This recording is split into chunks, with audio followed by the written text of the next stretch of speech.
Alrighty, hey everybody, this is Reed again with our EKG of the day. If you enjoy this content, please feel free to give it a comment or a like and subscribe if you want to see some more. I really have enjoyed posting these videos, and please feel free to give me some critiques if you have them. So let's jump into this rhythm. So this is a rhythm strip. This is not a 12-lead EKG. Each of the QRSs that you see above here and below here are the same beats. So let's take a look at it. We can tell it's quite quick. They're tacking along pretty quickly, and we can see this R wave right here lands on a solid line. So this will be 300, 150. It looks about maybe 160 beats per minute to be the rate. It's quite regular. We can see these R to R intervals are the same every time. If we had calipers, we would do that with the calipers, but don't need to. Looks pretty good. And so this is a tachycardia at 160 beats per minute. Is this a sinus tachycardia? Is this SVT? So sometimes it's hard to say. If we look in front of our QRSs, we might see some atrial activity. Because this is a rhythm strip and it's hard to say where are these deflections coming from, right? There's a little something. So this could just be T-wave artifact. It could be a loop from the SVT as it's depolarizing the atria. It's really hard to say.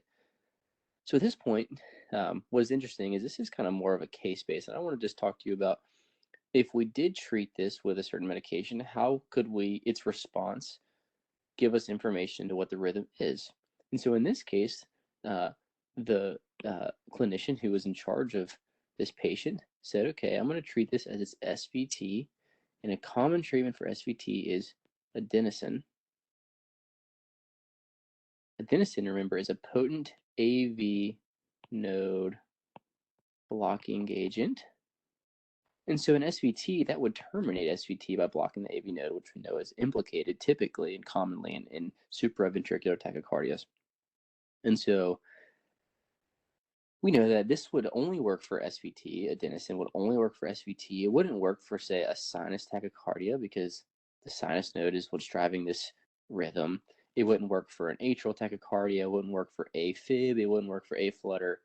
But luckily, adenosine is quite safe because it only lasts maybe 10 or so seconds, give or take a few seconds, depending on the person. So metabolism of this medication is quite quick. So it's quick on, quick off. So sometimes you can even use it to kind of check, is this SVT or can I unmask something else? And in this case, let's see what we unmasked. So this is another view of the rhythm that we were just looking at. Up here, this rhythm right here is what we were just seeing.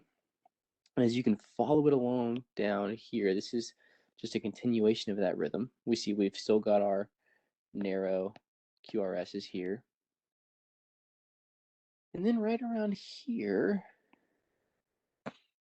is when we gave the adenosine. So we gave the adenosine IV push rapidly, and that blocks the AV node.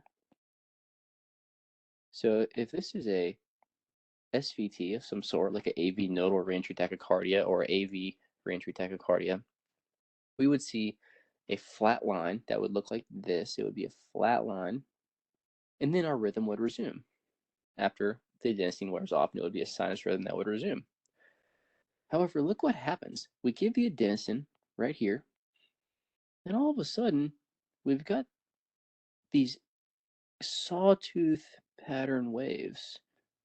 Sawtooth pattern waves that are low amplitude, that are absolutely atrial in origin, right? Because our AV node isn't passing things down to the ventricles right now. And so these are atrial waves. And so what's really interesting is what we were actually seeing in this above rhythm was 2-to-1 atrial flutter. How do I know it was 2-to-1? Well, if you look at the rate of these sawtooth flutter waves, the rate from those is roughly 320 beats per minute. And so if every second flutter wave conducted down to the ventricles through the AV node, it would look something like this. It would be 1, 2, QRS, 1, 2, QRS, 1, 2, QRS. And look at above. That's exactly what we were seeing in this. We were seeing 1 in our QRS, 1, 2, QRS. And so we're seeing the unmasking of atrial flutter. And that unmasking is obviously going to last for 10 seconds because adenosine is only going to last for 10 seconds.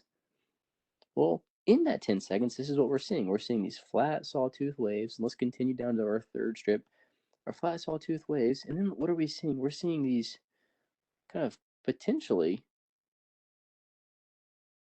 premature or ventricular escape beats. You can see it looks like we have one right here. Excuse me, they're not premature. These are escape beats. These escape beats could come from, if it's narrow, the junction. If it's wide, the ventricles.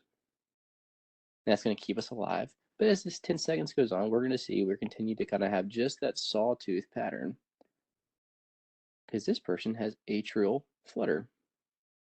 And this flutter wave is not impacted by the adenosine. So what's interesting is that in this case, after this 10 seconds, which we cannot see in this rhythm strip, after that, the atrial flutter will resume as normal.